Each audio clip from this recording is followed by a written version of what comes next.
नमस्ते। मैं डॉक्टर संघमित्रा मौर्य। आज लाइव हूँ, वैसे मैं लाइव नहीं रहती हूँ और लाइव भी मजबूरी में आई हूँ, क्योंकि आज पिताजी श्री स्वामी प्रसाद मौर्य जी पर रोड शो के दौरान हमला किया गया है। और हमला ही नहीं बल्कि हम तो कहेंगे जानलेवा हमला किया गया है, क्योंकि उनकी गाड़ी पर किनारे से, ऊपर से, हर तरफ से पत्थर और ईंटें और बड़े बड़े गुम्बे अभी भी उनकी गाड़ी में मौजूद हैं। उससे हमला हुआ है और वो भी ऐसी जगह पर हमला हुआ जहां पर रोड के किनारे एक कंकड़ भी नहीं होता है।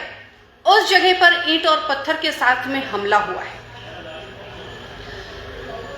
और इतना ही नहीं, जब मुझे पता चला कि पिताजी पर हमला हुआ है, मैं कुशीनगर से फाजिल नगर के लिए जब जा रही थी, जिस जगह पर उनका हमला हुआ उस जगह पर जब मैं जा रही थी तो रास्ते में देवली बाजार पड़ता है। देवली बाजार में लोगों ने अकेले पाकर के हमको भी घेरा, और घेरा ही नहीं बल्कि अभद्र शब्दों का प्रयोग भी किया है। मैं लाइव आने की वजह सिर्फ इतनी है कि आज जो पिताजी पर हमला हुआ है, वो हमला किसी प्रत्याशी पर, किसी व्यक्तिगत रूप से नहीं, किसी पार्टी पर नहीं, बल्कि वो हमला लोकतंत्र पर हुआ है। आज जब छठे चरण के चुनाव का प्रचार थमने का समय था,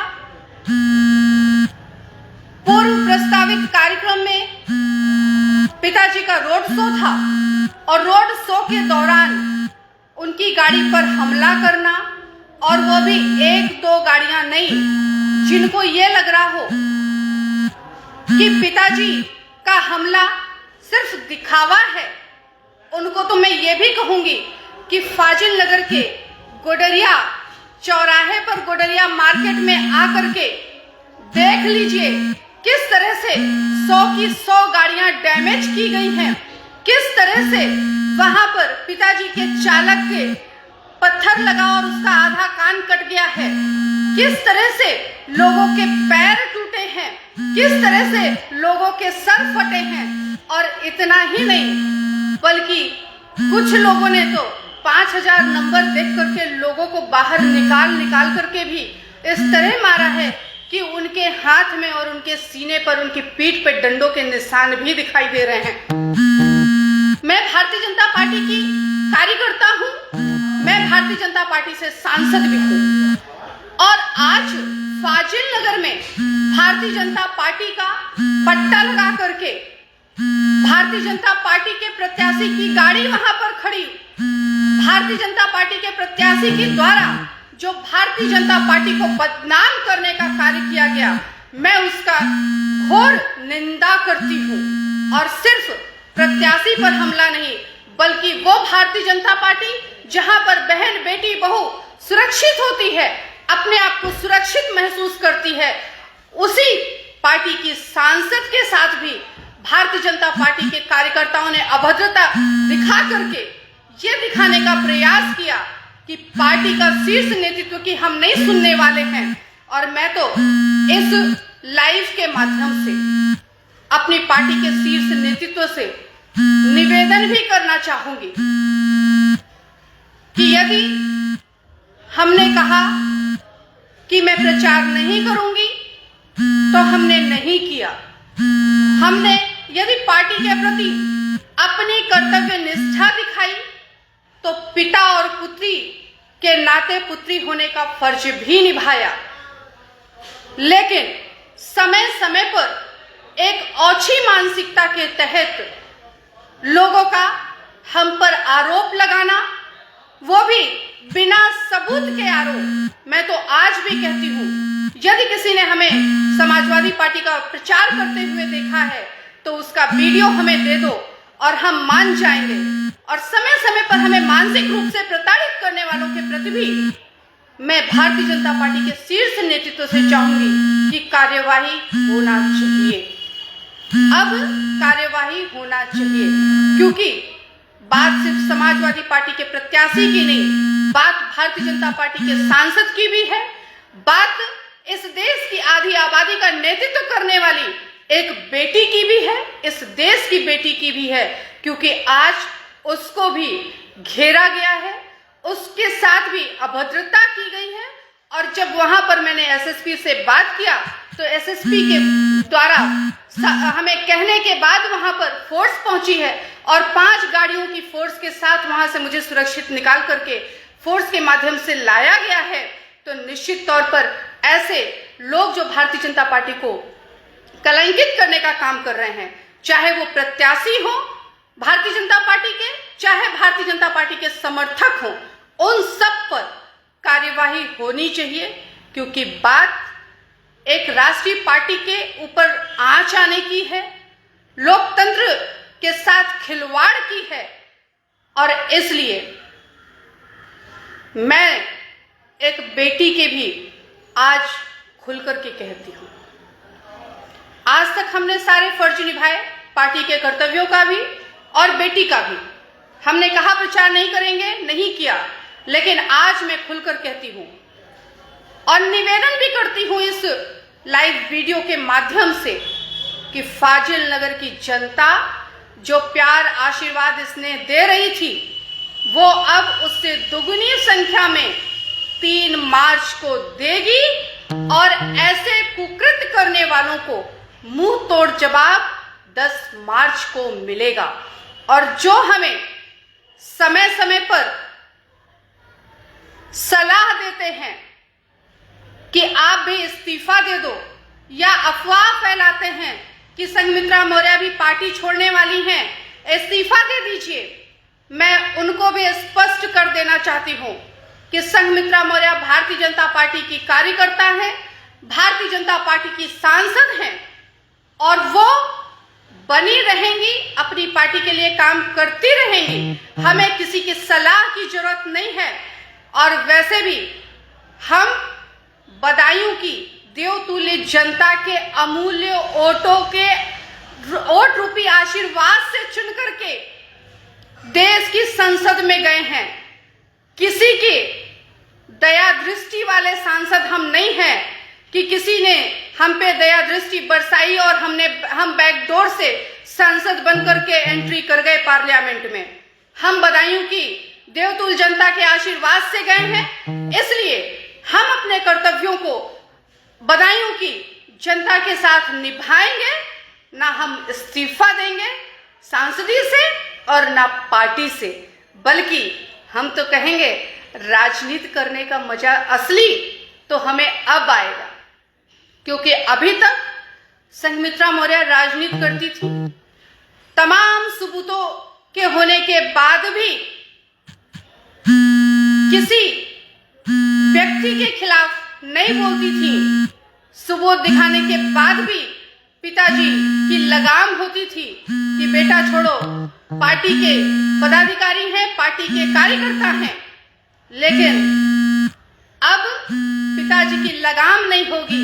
अब भारतीय जनता पार्टी में हम स्वतंत्र रूप से राजनीति करेंगे और शीर्ष नेतृत्व के सामने वो भी हम रखेंगे जो अभी तक बदायूं में खेला होता रहा है, चाहे वो 19 के चुनाव में हुआ हो, पार्टी के जिम्मेदार लोगों ने किया हो, चाहे जिला पंचायत के चुनाव में हुआ हो, और चाहे अभी 2022 के विधानसभा चुनाव में बदायूं में जो हुआ है, उन सब का काला चिट्ठा पूरे सबूत के साथ में है। और आवश्यकता पड़ने पे शीर्ष नेतृत्व को सारे सबूत रिकॉर्डिंग के साथ में मैं दिखाऊंगी और बताऊंगी कि जो भारतीय जनता पार्टी का अपने आप को हितैषी बताता है, वो किस तरह से पार्टी को बदनाम करने का कार्य करता है। कार्यकर्ता खुद है और आरोप लगाता संघमित्रा मौर्य पे है क्योंकि वो नारी है, डर जाएगी। लेकिन जब वो डरी नहीं, सहमी नहीं, चुपचाप सबको सहती रही 3 साल, तो 2 साल अब संघमित्रा मौर्य दिखाएंगी राजनीति कैसी होती है। और मैं एक बार फिर कहूंगी कि ये खून मौर्य वंशी है, सम्राट अशोक का खून है, और इस शरीर में स्वामी प्रसाद मौर्य जी का खून दौड़ रहा है। जो लोग उनको दल बदलू कहते हैं, उनको भी मैं जवाब दूंगी। अगर उन्होंने दल बदला तो उन्होंने निजी स्वार्थ के लिए नहीं बदला, वो कहीं पर भी रह करके अपनी उन्हीं सुख सुविधाओं को भोग सकते थे, लेकिन उन्होंने लोगों के लिए दल बदला। आप उन्हें दल बदलू क्यों नहीं कहते जो निजी स्वार्थ के लिए दल बदलते हैं, जो निजी स्वार्थ के लिए बैकडोर से सांसद बनकर के, एमएलसी बनकर के जाते हैं, मंत्री बनते हैं केंद्र में, प्रदेश में, और इतना ही नहीं बल्कि दल बदलते हैं तो पूरे आपके साथ बाउंडिंग करके आते हैं कि हमें इतनी सीट चाहिए और यदि सरकार बने तो हमें कैबिनेट में जगह चाहिए। उस टाइप के दल बदलू स्वामी प्रसाद मौर्य जी नहीं है। वो स्वामी प्रसाद मौर्य जी की ही विचारधारा पर चल रही है ये डॉक्टर संघमित्रा मौर्य। पार्टी अलग जरूर है लेकिन विचारधारा एक है, और हमें पूरा यकीन ही नहीं विश्वास भी है कि भारतीय जनता पार्टी के शीर्ष नेतृत्व के संरक्षण में, आदरणीय प्रधानमंत्री नरेंद्र मोदी जी के संरक्षण में, आदरणीय नड्डा जी और आदरणीय अमित भाई जी के नेतृत्व में ऐसे लोगों के खिलाफ भी अब संघमित्रा मौर्य मोर्चा खोलेंगी। और अगर अब संघमित्रा मौर्य पर कोई इतना सा भी करेगा तो उस सबूत के साथ में संघमित्रा मौर्य इतना करके वहां पर खड़ी होंगी, क्योंकि संघमित्रा मौर्य भी इस देश की आधी आबादी के नेतृत्व के साथ साथ दलितों, पिछड़ों, शोषितों की भी राजनीति कर रही हैं। और आज संघमित्रा मौर्य को सिर्फ दलित पिछड़ा ही नहीं बल्कि बहुत बड़ी संख्या में अगड़ों का भी आशीर्वाद मिल रहा है। उन सब के आशीर्वाद से एक नई नींव मजबूत हो रही है, जिसको हिला पाना किसी के बस की बात नहीं होगी। और मैं एक बार पुनः फाजिल नगर विधानसभा में भारतीय जनता पार्टी के प्रत्याशी के द्वारा किए गए कृत्य का खुल करके विरोध करती हूं, और मैं चाहूंगी कि शीर्ष नेतृत्व प्रत्याशी के साथ साथ उन कार्यकर्ताओं पर भी कार्यवाही करे, क्योंकि सिर्फ सांसद को नहीं बल्कि भारत की बेटी को घेरा गया है। और भारत की बेटी किस तरह बच करके आई है, ये वीडियो मिलते ही मैं आपको खुद उपलब्ध करवाऊंगी। और फिर एक बार कहूंगी, जिनको लगता है ये सिर्फ एक हादसा है या सुर्खियां बटोरना है, उनको मैं फिर कहूंगी कि वो जो है कोडरिया रोड पर जा करके देख लें कि किस तरह से पिताजी के ऊपर हमला हुआ है, और पिताजी के ऊपर हुए हमले को एक बेटी निंदा करती है। और निंदा ही नहीं बल्कि एक बेटी फाजिल नगर की जनता से आह्वान भी करती है कि फाजिल नगर की जनता आने वाले समय में 3 मार्च को मुंह तोड़ जवाब अपने अपने बूथों पर जाकर के देगी, और 10 तारीख को जब गिनती होगी तो जो सबके अंदर खलबली मची है वो अपने आप दिख जाएगा।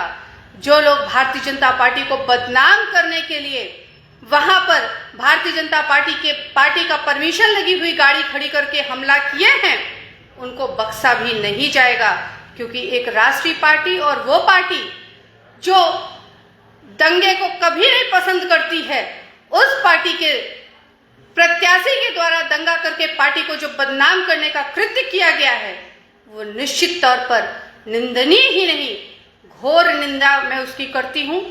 और मैं एक बार सब लोगों को, आप सबको ये सूचित करती हूँ कि पिताजी के काफिले पे जो हमला हुआ, वो हमला पिताजी पर जानलेवा हमला था।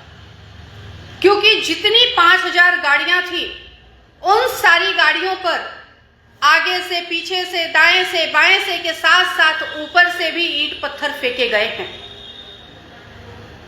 हो सकता है ये इत्तेफाक रहा हो और पिताजी आज अपनी गाड़ी के बजाय दूसरी गाड़ी में बैठ गए थे, जिसकी वजह से पिताजी सुरक्षित हैं। लेकिन उनके काफिले में चल रही 100 गाड़ियों को डैमेज किया गया है। बहुत से भाइयों के सर्फ में चोट आई है। पिताजी के चालक को लगा है उसका आधा कान कट गया है। बहुत से भाइयों के पैर टूटे हैं, हाथ टूटे हैं। वहां की जनता को भी बहुत चोटें आई हैं। मैं निर्वाचन से अपील करूंगी कि लोकतंत्र पर ये जो हमला हुआ है, इस पे कड़ी से कड़ी कार्यवाही होनी चाहिए। तभी सच्चे तौर पर लोकतंत्र जीवित रहेगा और इस देश के लोग सुरक्षित रहेंगे। इन्हीं निवेदन और अपील के साथ में आप सबको एक बार पुनः सूचित करती हूँ कि पिताजी सुरक्षित हैं, आप सबके आशीर्वाद और प्यार से। बहुत बहुत धन्यवाद।